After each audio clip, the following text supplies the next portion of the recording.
Here I am advertising for Sprite. I'm not on the payroll, so I won't do that officially. But that tasted pretty good. This is Sports for Real on what amounts to an elimination day in the SEC.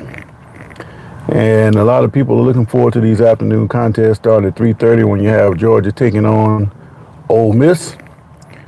Georgia with one loss, Ole Miss has two. And in the other game, you have LSU hosting Alabama. Now, I think it's going to be a fine afternoon because you're going to get some results that you quite don't expect. But before we get to that, let's talk a little bit about what's going on today. There's a strange sight. The Florida Gators are in Athens taking Texas. That is monumental because Florida doesn't usually play these kind of games. Since the conference has expanded, they're pretty much forced to. So for the first time since 1940, December 7th, 1940, exactly 1 year before Pearl Harbor, the Gators have a rematch with the Texas Longhorns. In that game back in 1940, my dad was about 7 weeks old. Everything was nice. The world was in turmoil, kind of like it is now. But it wouldn't erupt into full-scale war until we were attacked that December 7, 1941. The Gators hosted Texas that day, and they lost 26-0. So they got shut out that game. Now they're getting close to halftime, and Texas just went up 28-0. Or he's not the season. But it's kind of a surprise because people like me who operates, they know that pretty much short rope. And I think the reason why he's not getting choked off this year is because the last two coaches got choked off. Dan Mullen and what's the guy before him from South Carolina, Will Muschamp. No, not Muschamp. The guy they got from McElwain. So these guys, they would get rid of Coach Quick in Gainesville.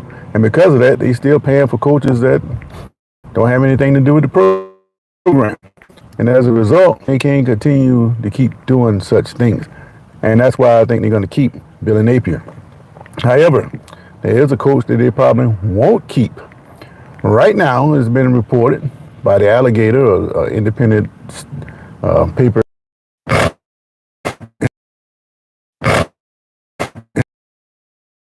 Right now, Gators on the football field. It's kind of expected result that they were going to get today because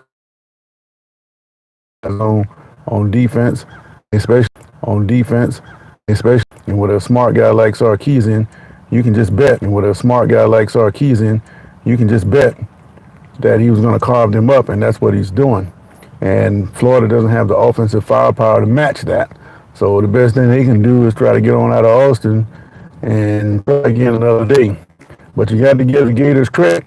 They showed up in Jackson. They showed up in Jacksonville like I thought they would last week when they played against the Gators. They lost their quarterback, and if they hadn't lost that quarterback in deep threat, they kind of they're having over there in Gainesville to Georgia in a game where Florida maybe could not have. This is a close game down the stretch. I think Ole Miss with the quarterback that they have.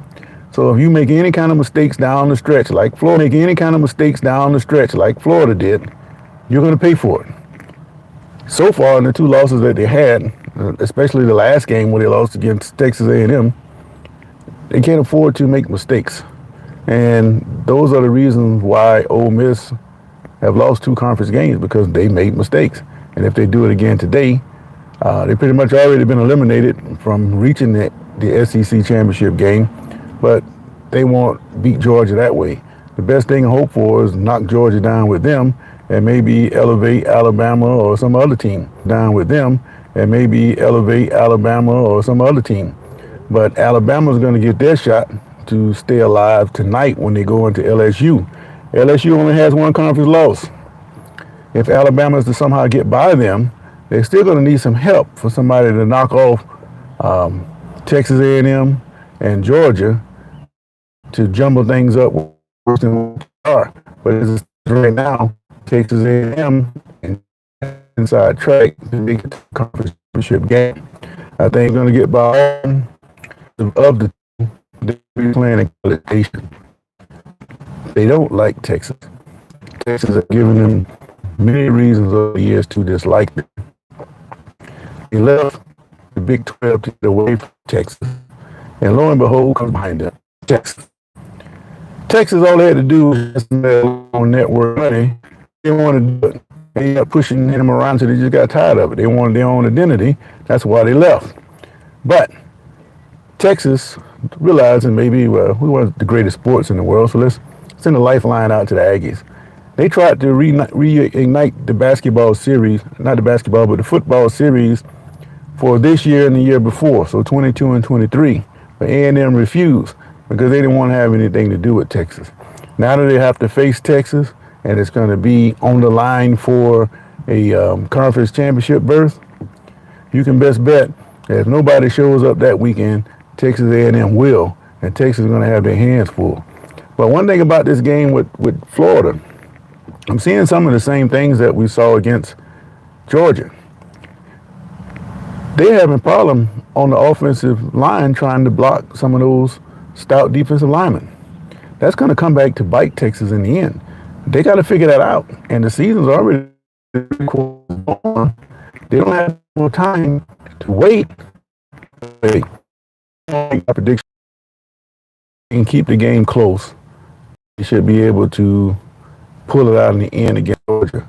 But if they make any kind of mistake in that fourth quarter, they're not going to beat Georgia, and I'm fully expecting Georgia to get through that. They're going to go on Tennessee, and the winner of that game probably going to end up in the SEC championship game. Like I already said, more likely it's going to be Georgia and Texas A&M because whatever reason, Tennessee don't tend to show up when they really have to show up. And for that reason, I'm going to take Georgia to win that side. And I think the winner of the Texas A&M this game is going to get the other berth in the SEC championship game. So those are just my thoughts. I just want to come on past, and we had to have a funeral service, so I had to tend to that. But one of my uncles, he came and he happens to live in Texas. To this guy, I'm going to make an effort to see if I Longhorns program, especially he's been in the program a couple of years. He's still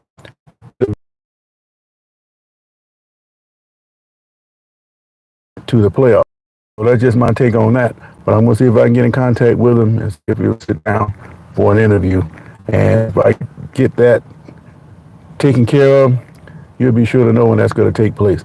Until then, I'll come back on later on with an update on the games today and expect the unexpected because I got a feeling there's going to be an upset today. It's the unexpected because I got a feeling there's going to be an upset today somewhere.